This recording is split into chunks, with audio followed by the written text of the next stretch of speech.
Very important, brothers and sisters.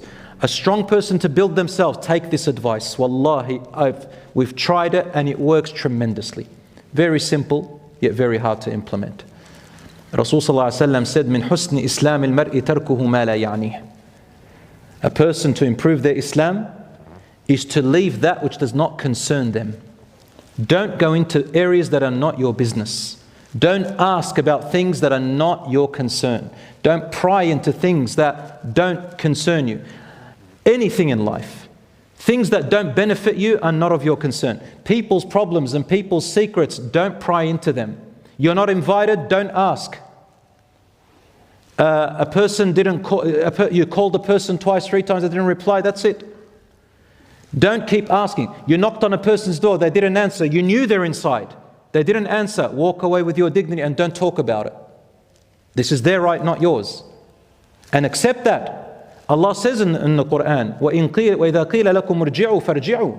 Meaning if you go to visit someone and they tell you, go back, Allah says, فَارْجِعُوا. Go back. The right is not yours. Don't sit there talking about it and say, I know they're in there and they're this and they're that. This is not your business. Allahu alam what is within there. And that's a high value person.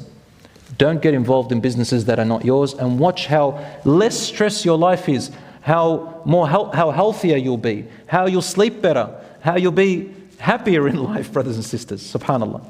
Number 8. Easy to say, a bit hard to implement for some people. Avoid as much as you can jealousy, envy, and comparing yourself to and competing with others in the wrong way, for the wrong reason. Competing with others for the wrong reason. Competition is good, but not for the wrong reasons. Jealousy, envy, and competing with others for the wrong reason will destroy you, my brothers and sisters. It will destroy you. And number 9 goes without saying. The modern person knows all this. Your diet, your exercise, and your sleep. 3 things. All of these are in the Sunnah. And maybe one day we'll talk about this in detail. Your diet can make a difference in your energy levels, your esteem, how you feel, your moods, and your health. Your exercise. Rasul sallallahu alaihi wasallam used to exercise every day. He used to run. He used to jog. He used to train. One time he even encouraged his wife. He says, let's race. Aisha radiallahu anha. He beat her. She didn't forget it. She says, after a few years, I put on a little bit of weight. The first time let me repeat. Rasul sallallahu alaihi wasallam told her, let's race. And she beat him. She said, a few years later, I put on a little bit of weight. And he said, let's race. This time he beat me. Obviously, the first time Rasul sallallahu alaihi wasallam let her beat him anyway. But he's engaging in a nice relationship and also doing exercise together. And she said, it's not fair. I was a little bit lighter that time. And he was laughing, saying, no, we're equal now. You beat me last time, now me, 1 for 1. We're equal. Now we're equal. So that's how Rasul sallallahu alaihi wasallam was. And once he tapped one person on his stomach in the salat. He was moving, making the line straight, and he just tapped one person whose stomach was a little bit protruding. He was joking with him. And when Rasul sallallahu alaihi wasallam was about to die, on his deathbed, he came out and he said, anybody who has anything that I owe them, that I've wronged them in, come and take your right now. And this man said, Ya Rasulullah, one time you hurt me, you tapped me on my stomach. Prophet sallallahu alaihi wasallam lifted his shirt up, of course, over his belly button, and he said, take your revenge. So the man kissed his belly, the Prophet sallallahu alaihi wasallam's stomach. And he said, Ya Rasulullah, I wanted to get the barakah, the blessing of you. And this is the barakah and the blessing of the prophets is established in the Quran and Sunnah. For diet, health, Rasul sallallahu alaihi wasallam told us, if you can, have a third of your stomach for water, a third for air, and a third for food if you can. So, and the way we sleep, monitor your sleep. Some people, they stay up all night and then they sleep late. Even if you get your 10 hours, it's not enough. You need to sleep early and look after your body. And if you can do a qaylula in the daytime, a little siesta, that'll also help. Brothers and sisters, moving to the last one, sticking to your rights and your boundaries.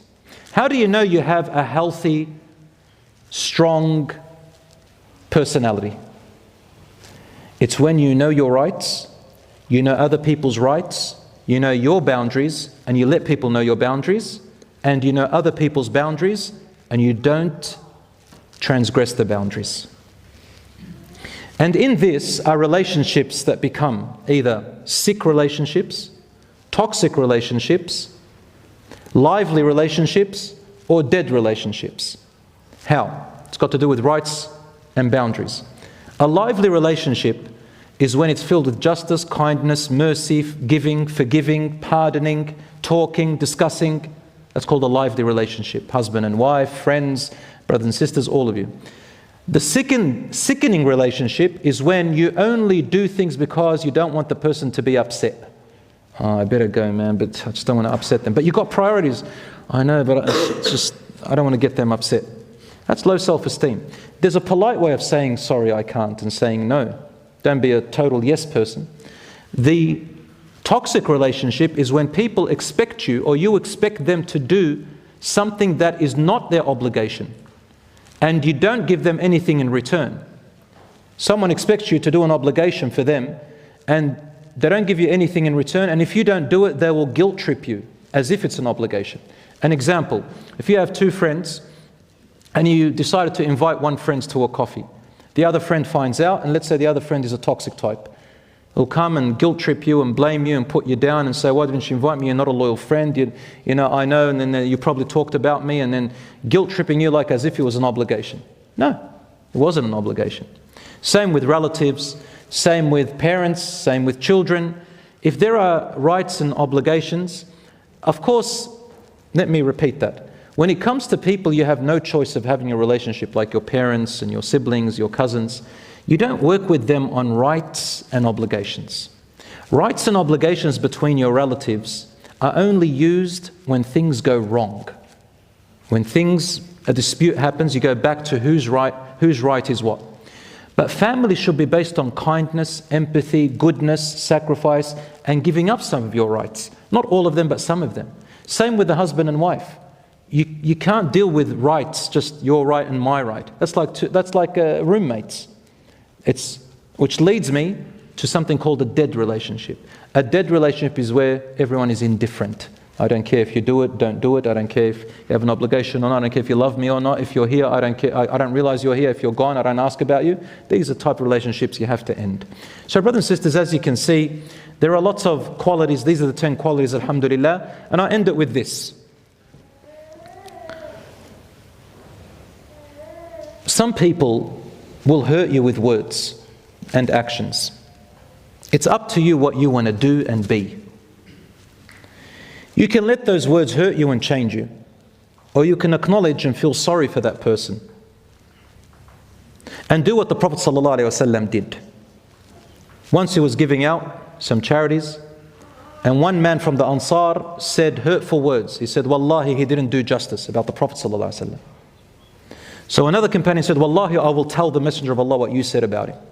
He went to the Prophet ﷺ and said to him, Ya Rasulullah, this person said this to you in secret. And the Rasul ﷺ said, he got angry. Why did he get angry? He got angry because he's talking about the Messenger of God, that he is unjust. That's got to do with religion and iman. But then he calmed down and said, لَقَدْ أُوذِيَ مُوسَى بِأَكْثَرِ مِنْ ذَلِكَ فَصَبَرَ. Moses was harmed even greater than that by his people, but he remained persevering and patient. So choose your battles and keep your character good. Finally, brothers and sisters, smile. A person with good, strong character is able to smile. A friend said to me they were at uni and they had a presentation in front of the class. And one day a friend got up and was giving the presentation. They were nervous. Everybody staring at them with a blunt face. And this person, who I know, was smiling to the presenter and saying, and just nodding their head and smiling, encouraging them. After they finished, that person never forgot that favor that the friend did for them, smiling and encouraging them. Everybody loves when people motivate and encourages. And smiling goes a huge way. Rasul ﷺ used to always smile, used to always be cheerful. And it releases beautiful neurotransmitters in your brain and your body, such as dopamine and endorphins and serotonin and all these different names, which de-stress you. Some of them are antidepressants. Some of them give you satisfaction and happiness. And some of them, they build your immune system. Anger, however, 1 minute of anger makes you your immune system go down by 4 hours. One moment of happiness and a bit of laughter and smiles build your immune system for 24 hours. So brothers and sisters, this is a strong person, insha'Allah ta'ala. I'm sorry I took long. أقول قولي هذا وأستغفر الله لي ولكم وصلى الله على نبينا محمد وعلى آله وصحبه أجمعين.